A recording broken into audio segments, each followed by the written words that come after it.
Welcome to 12 Leg Journey. We're a couple of dinks in our mid-30s with 2 Yorkies and a severe case of the travel bug. Follow along with us as we explore 48 states in 48 weeks. We'll be posting daily shorts and weekly long videos highlighting our travel within each state on Fridays. Please be sure to like, comment, and subscribe. All right, and drum roll, everyone. We finally made it halfway. Whoa! Halfway there. Woohoo! It's teeny tiny. It says Delaware on it. Somewhere. Yeah, somewhere. Hard to read. But the teeny tiny state of Delaware is our halfway point for the trip. Yay. Okay, this is really teeny tiny. Come on now, you're so small. There we go. Woohoo! Can't even tell it's there next. Nope. But it's our halfway. We are getting there. Halfway.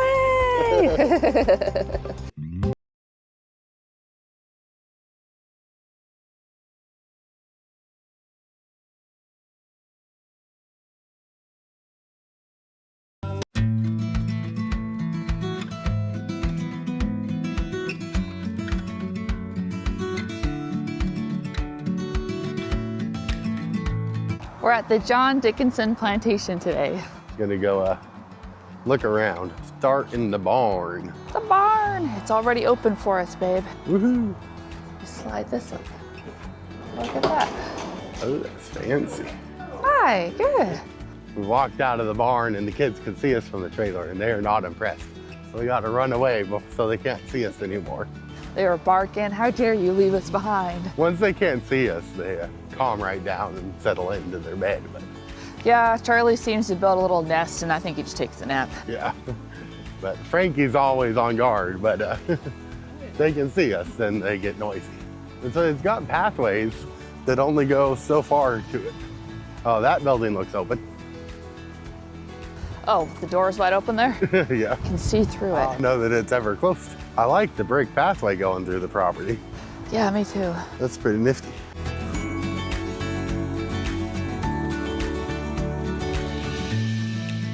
Oh, is it labeled what this one is? Looks like probably slave quarters. Nice little fire pit. Yep, log dwelling. That's a big bed. Oops. Oh, look at that.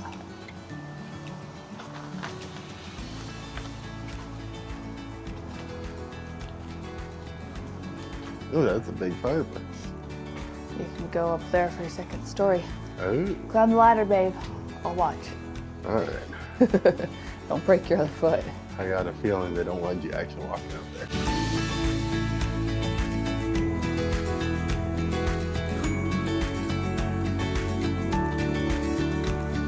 Can with the built-in legs.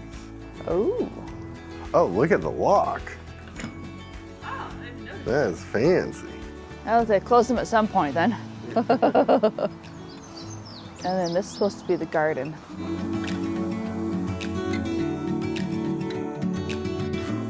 I think there's 2 more buildings that are open. All right. Right, do you remember which ones she said were open? No. I don't either. Guess we'll walk around and figure it out. We got half an hour still. Yeah, we got plenty of time. Explore the grounds. Most plantations are rather expensive to go visit, so it's so cool that this one here in Delaware is The National Park Service, yay! so it's free to visit and free tours. Yes. Which generally we prefer when it's not a guided tour, but we'll go see anyway. But you know, we really can't knock free. Can't. No. Was it beggars can't be choosers? Oh, look, we found a pretty lass sitting on one of the benches. Well, hello. It's gorgeous out here. It is. It's quite the pathways going through this little area. You could take your book and sit out here and read, babe. I know, it'd be pretty nice. Always looking for nice places to read a book. You are. With the pace of this trip, finding time to sit down and read has been very difficult. You don't do it very often. No. Every once in a while I can get a chapter or 2 in before Amber wakes up, because usually she sleeps in a little longer than I do, but it's not so often. Charlie needs his walk in the morning and I try to get that done before she wakes up too, so Yep. It doesn't always work out. Did you see this house burned down in early 1800s and they had to rebuild it? So they rebuilt it in bricks. So try to prevent that from burning again. It's a bummer that the original burned down though. Because they originally built in 75 or something, she said, I think. 1775? Yeah, and then rebuilt in 1804. Yeah, not too much long after.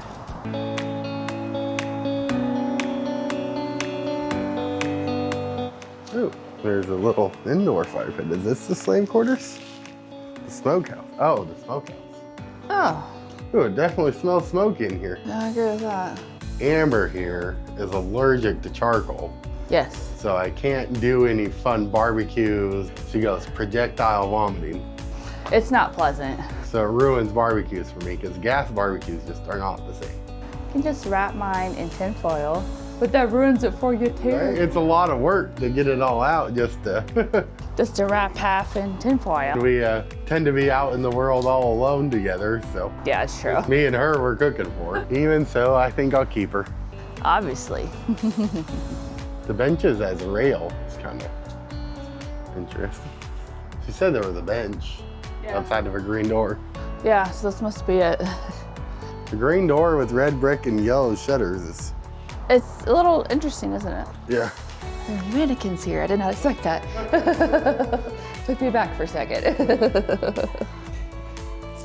Oh, she had that door open first. Did we go to the wrong side? I'm sorry. I think we did. So I heard something about the benches and I thought that's where she told us to sit. I'm sorry. The Georgian architecture of Poplar Hall, John Dickinson's Delaware home, suited his orderly mind and refined tastes. Built by his parents in 1740, enlarged in the 1750s, the house dominated a 5,000-acre plantation. John's life began on Maryland's eastern shore. His father, Samuel Dickinson, was a wealthy landowner, businessman, and lawyer. Samuel was the third generation in a family of tobacco planters. With the help of slave labor, Samuel continued to build on his already prosperous business. In the mid-1700s, John grew up at the Jones Neck Plantation in Kent County and learned the family business. His father switched from tobacco planting to grain farming. During those years, John formed a strong attachment to the wheat fields, rivers, and marshes of his father's farms in Kent County, Delaware. Shortly after John began his career as a lawyer, his father died and John inherited part of the Kent County estate. In 1760, he assumed the responsibility of running the farm as an absentee landlord as he remained in Philadelphia. As much as John loved the lands in Kent County, he understood that the powerful political arena was in Philadelphia. John's holdings in both Delaware and Pennsylvania allowed him the freedom of seeking or holding office in either area. John Dickinson's accomplishments over his lifetime were many. His nickname, Penman of the American Revolution, was well earned by the fact that most of the major petitions and state papers before the Revolution were authored by Dickinson. His influence was felt by Delawareans as well as those across the new nation even before he died in 1808.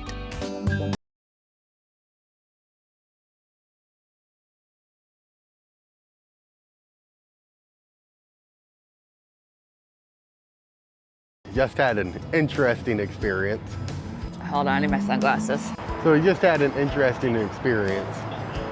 We were down, I think it's called Ryves, Delaware, trying to park and go check out the boardwalk and the little shops around there. And we were getting ready to park on the side of the street. It was in a metered section. And a pair of meter maids came up and said that we'd have to completely disconnect the trailer here. Yeah. And pay for 2 spots, which the paying for 2 spots makes sense. We do that when we park on the side of the road. But disconnecting the trailer is just dumb, and we've never heard of that before. They said we'd get ticketed if we didn't. But it was weird because they couldn't give us any reasoning for it. We asked, well, why and what's the purpose behind it? And all they could say was, it's just the way it is. And it seems odd to me to choose to enforce things that you have no rationale for at all. It doesn't make sense at all. No, and just, I'm just gonna give you a ticket if you don't comply. I'm like, well, we're not that interested, thanks. Right, so we just left. We left, yeah. Seems like a good way to discourage any tourist dollars coming to your area. Well, yeah, because we were gonna pay for 2 spots anyways. Yeah, so but it's just dumb. I wasn't gonna disconnect the trailer and have to deal with reconnecting it once we were done. No, there's no need for all that hassle. So we moved along, but we thought we'd share the experience of just dumb rules you encounter along the way. There's lots of them. And we were sad because we had told Charlie he's gonna get to walk on the boardwalk, but unfortunately he doesn't get to now. Interesting experience along the way. They're kind of grumpy, pissy people. Yeah, they weren't very nice about it. I don't know if that's kind of, people here seem very kind of caught up in their own little world and grumpy with everyone. That's almost everyone we've encountered. The East Coast personalities we've encountered overall are not what we're used to. No, not at all. Definitely not the Midwest or the South. No, it's not. But why on earth would we have to disconnect the trailer? Feels like that would be more borderline abandoning the trailer. So, and I don't like the idea of disconnecting the trailer and leaving it even just behind the truck. It's weird. So we are gonna move on, but I thought I would share the craziness that is government. Have a couple hours to kill tonight before we're ready to go settle down in a rest area. And Amber cannot walk straight to save her life. Sorry. Because we got a couple hours and Charlie's been neglected on walks lately. Yeah, it's been. Because everywhere we think we're gonna be able to go walk with him falls through. So we found this, supposed to be a public beach here in Delaware, which on the East Coast, it's hard to find. Yeah. And we're gonna go sit on the beach for a minute or two with the little doggos. Bowers Beach. Yep. Come on, boys. Everybody has the whole bunch of pirate flags. It's almost like there's a theme. Well, it makes sense though, it's on a beach. Ah, that looks like a public access area right over yonder. There we go. I figured the parking wouldn't be too far from it. We grew up on the East Coast, or we grew up on the West. We grew up on the East Coast, huh? Where pretty much all of the coast is public access. Yeah, it is. Having to look and research what's going to be public access is a new thing for us. Yeah, it's very odd, different from our experiences in life so far. Come on. Although I'm sure anyone from the East Coast would think it was weird everything was public access to the West Coast. Right. Just carry the rats, I guess. We'll carry them. It's flying low, wow. Huh? That plane is flying low. Yeah, well, there's an airport over there, I think. Really? You can still fly your drone with an airport nearby? Yeah, it's right outside of the zone. Oh, all right, cool. I'm like a quarter mile outside of the zone. All right.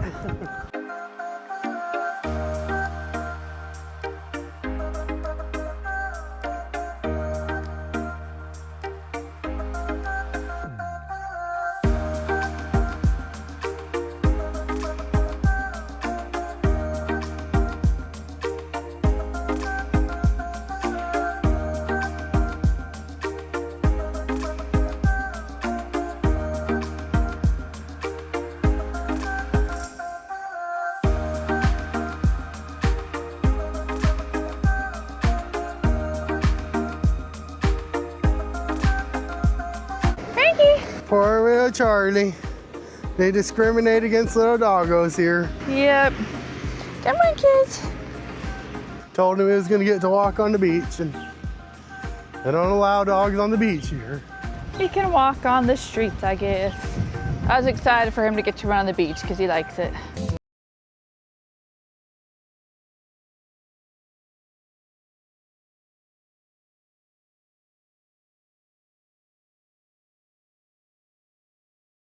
We are in Lewes, Delaware today, and we're headed to the Cannonball House Museum. It looked like it was pretty cute online. It's supposed to be a house that's got a cannonball sticking out of it, so we're excited to go see it.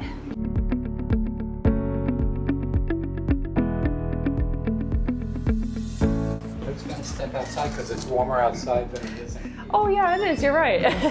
This is the first settlement in the first, so we call it the first town in Delaware. There were 3 forts here in Lewes. One here, one further down on Pilot Town Road. This Front Street changes its name to Pilot Town Road. And then there was one roughly where BB Hospital is. There's a freshwater lake in Rehoboth, and the British land there to get some fresh water, and they're fought off by the local militia from here. In turn, Commodore Beresford sends a request to the town, wanting 20 cows, fresh water, fresh vegetables, and he'd pay Philadelphia prices. The mayor of the town gets it, but fortunately for the mayor, the governor of Delaware was in town, so as a good politician, even back then, they sidestepped and moved it up the political ladder. There you go. And the governor responds to Beresford saying, "We're at war with you, it'd be treasonous for us to trade with you, you're not getting your supplies." Beresford in turn said, "Failure to comply, I will destroy your town." Oh, So nice. the morning of April 6, 1813, he began a 22-hour bombardment of Lewes. All the homes on Front Street were damaged or destroyed. Several on Second Street were also damaged as well. The British were a mile and a half off, so how did they hit this town? The reason why they were a mile and a half off, the bay is notoriously shallow on the shorelines. The Lewes side is 15 feet deep. The Cape May side is 12 feet deep. The smallest of the man-of-war warships that the British had a draft of 17 feet, so there was no way they could come in. The center channel of the bay is much, much deeper. So they offloaded some of their guns onto barges. The canal was a creek, although it was a tidal creek, and nothing across the street, nothing across the creek, so just sand dunes. So they had a perfect shot at the town. They fired 9-pounders like this one, and like the one that hit us. Where did they get these? They periodically dredged the canal to keep it as a canal, and they find cannonballs. 9 pounds? 9 pounds. 9 pounds. The one that hit us is 9 It's pounds. heavy. The one that hit us actually. Can you get one of those someday, babe? I actually have something similar from Jack.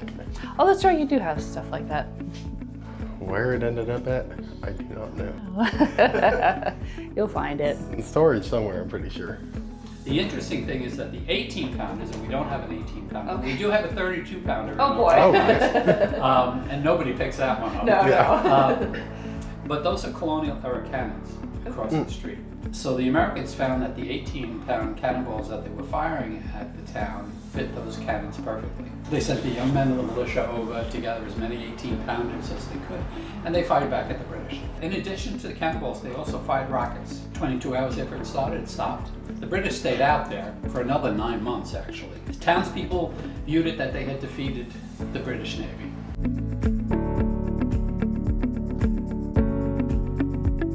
Did you slam their door? I slipped out of my hand. Ooh, something's cooking. Something smells amazing. Yeah, I need something. We might be actually splurging for lunch the way that smells. What is it? I don't know. Did you ever see where the cannonball was in the foundation? We got to find that for sure. I think it was on the other side over here. Because I know that they had it somewhere. Let's go look. Got the cannonball on the side of the house. Here's the cannonball.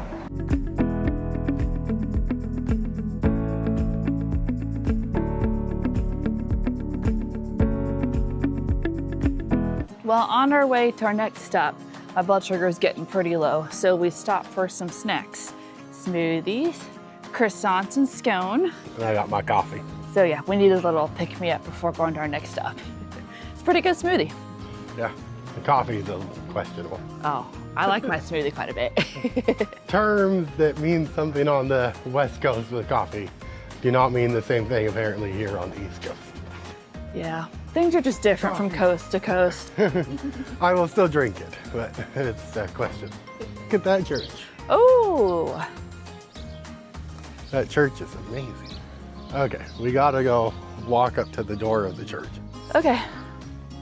I have a thing for these old churches with cemeteries around them. It's really pretty. So cool. Oh, she broke into her croissant. My croissant's pretty good. Looks like this graveyard, or is this part of the church? Yeah, These houses? Oh. yeah, I'm pretty sure.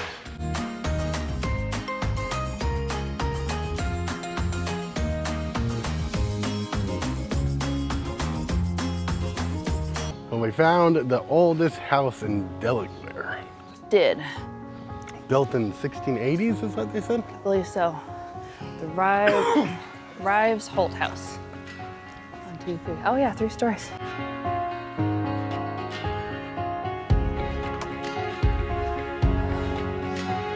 Now, when we talk about the 1685 house, this would have been an exterior wall.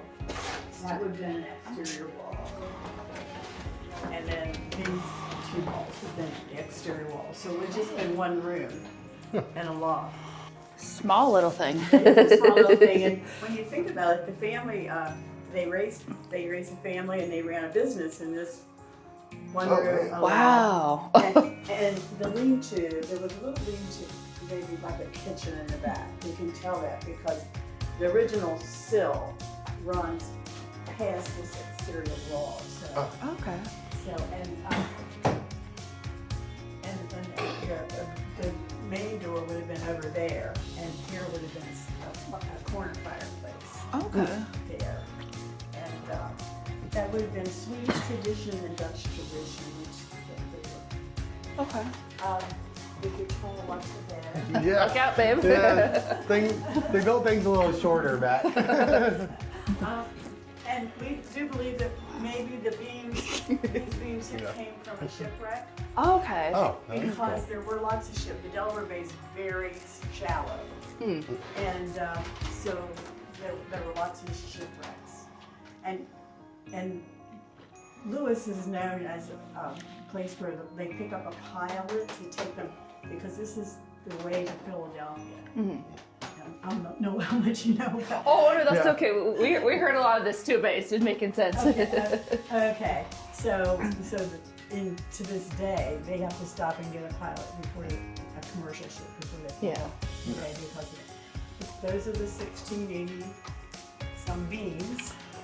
Originals, babe. beams. Look at that. They built stuff so much better back then. Oh, I agree. It's called H-bent construction, which is a Dutch. It was signed by James Madison. Okay. There's certificates of his appointment.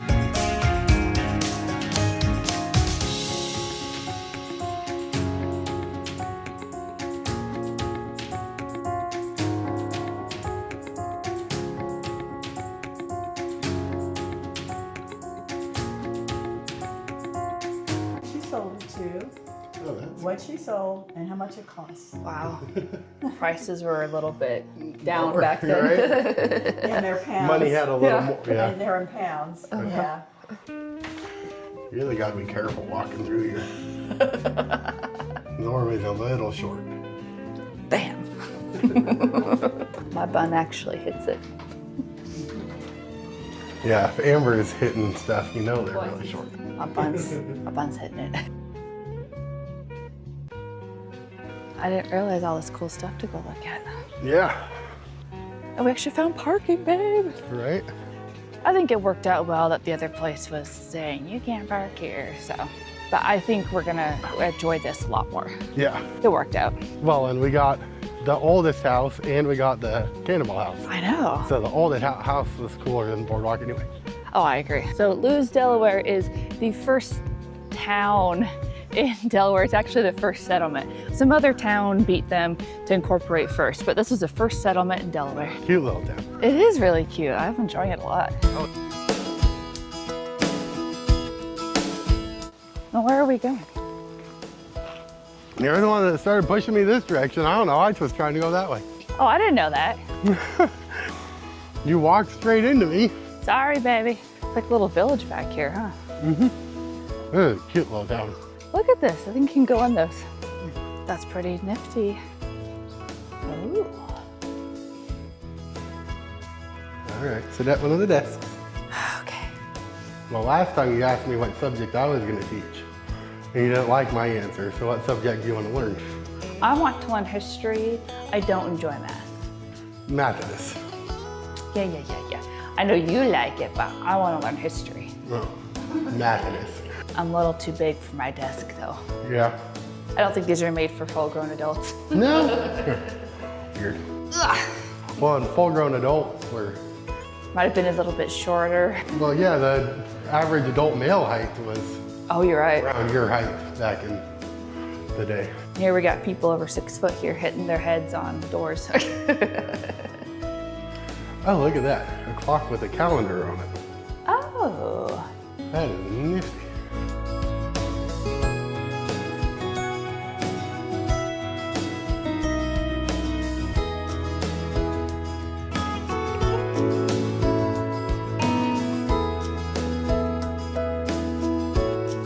to go see the doctor, babe? Doctor, doctor, give me the news. I got a bad case of loving. Oh my God.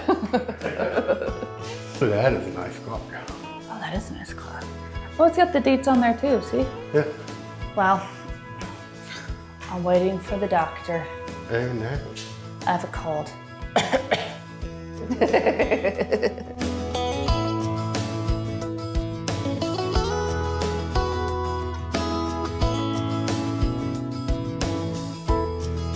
The plank house, with its exposed timbers and dovetailed joints, resembles structures built by Swedish immigrants who settled near Newcastle, Delaware in the 17th century. In fact, this log house was initially located at a lot at 314 Pilottown Road, owned by one of the first Swedes to arrive in Lewes, Helmenus Wiltbank. Dating to 1700, but with timbers dating to 1804, the plank house property was divided equally among Helmenus Wiltbank's three sons, Cornelius, Abraham, and Isaac, when he passed away.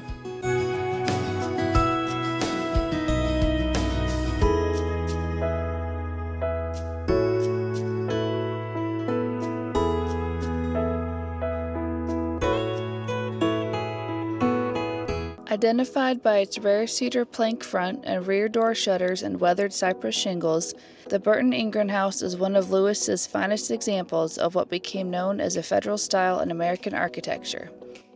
It was built in 1785 on the southeastern side of Lewes's commercial center on 2nd Street. With its raised and somewhat protected first story, the elegantly proportioned residence followed designs of townhouses then being built in New York City, Philadelphia, and Washington, D.C.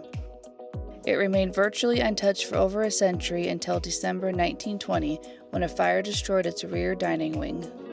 The land the house once sat on was granted to John Kipshaven in 1682. When he died, his daughter and son-in-law, Martha Kipshaven Jacobs and Albertus Jacobs, inherited the property. It passed through the Jacobs family until Sarah Jacobs Burton, Albertus Jacobs' great-granddaughter, sold the house in 1789 to John Craig, a local blacksmith. After a brief ownership, Craig sold the house in 1792 to Mary Painter Blount, who 2 years later married neighbor and Revolutionary War hero Colonel Henry Neal. The couple lived in the home until their deaths in 1803, leaving it to Mary's family, whose heirs shared the home for many years. The Ingram family owned the house until 1930, when Charles S. Horn acquired it. Horn sold the house to the Silco Company, who donated it to the LHS in 1962 and relocated it from 2nd Street to 110 Ship Carpenter Street. 3 years later, the rear wing lost to the fire was replaced with a similar period addition from a late 18th century house in Milton. Now you have to do It's like a hamster wheel. a hamster wheel. Oh my goodness! Gerbil wheel. They start walking, and the spiky things turn, catch the net, and pretty soon you have the entire fishing net covering this. Oh my goodness! Now you can wash out the seawater. Huh. You can mend the nets. Yeah, it was very important. Want to get in there and run like a hamster, babe? As long as I get one of the exterior ones, the interior ones would definitely mess with my claustrophobia. People would say, "Oh, it would be smelly." I've said, "They're smelly anyway. These guys just came off Right, the road. they did, They it stink did. to high heaven already, you know."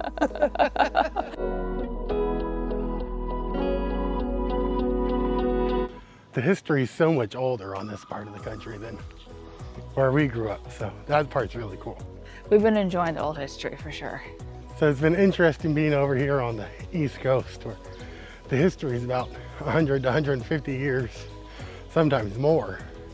Yeah, we're used to the Wild West days, which isn't until like 1800s, so this has been exciting to see 1600s and 1700s. Right? So quite a bit earlier. Yes. Interesting little town we found. Used to be a fishing town. Yeah. Turned in fishing town, turned tourist trap. Very much.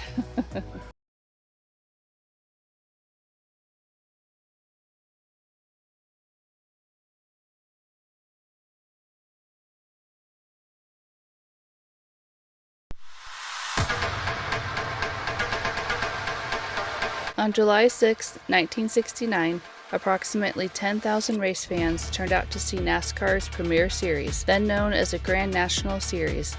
As decades passed and sports continued to grow, Dover International Speedway established itself as an elite sports destination on the East Coast.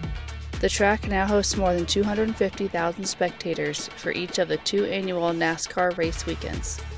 The Monster Mile produces high-speed, competitive on-track action, and its high-banked layout is known for being tough on drivers and equipment. And over the years, fans have come to know and embrace Miles the Monster, the fierce concrete symbol of Dover International Speedway's unique challenges. Built in 2008, this monster monument stands 46 feet tall and holds a full-scale stock car at the monster's right hand.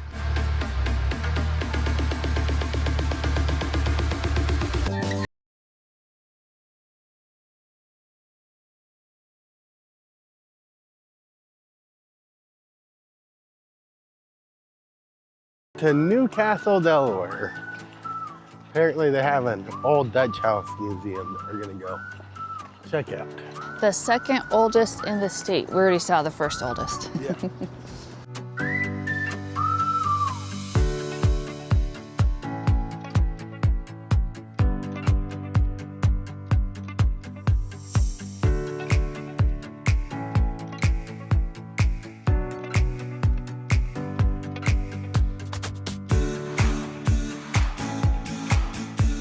Well, we tried, but they both take tours.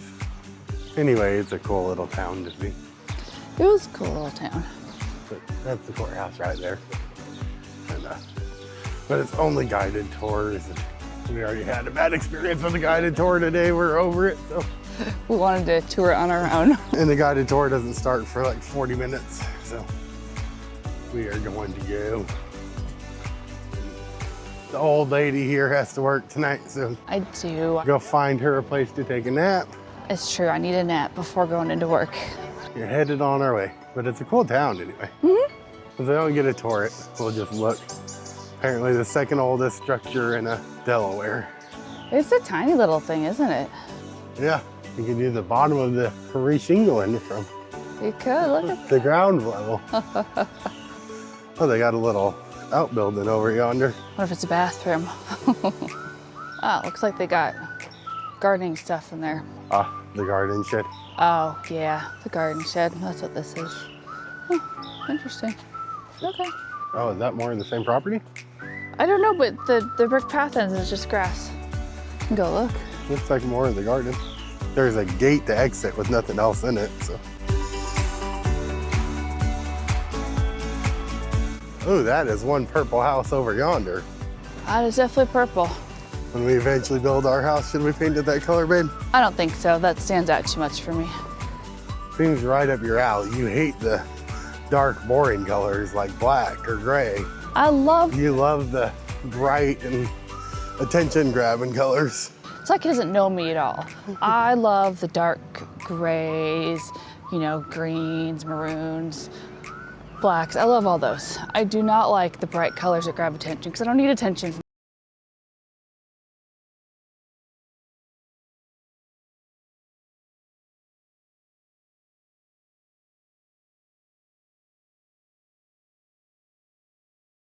Journey. It is better to stumble and trip through your own unbeaten path than to wake up one day old and gray, having never ventured from the sidewalk.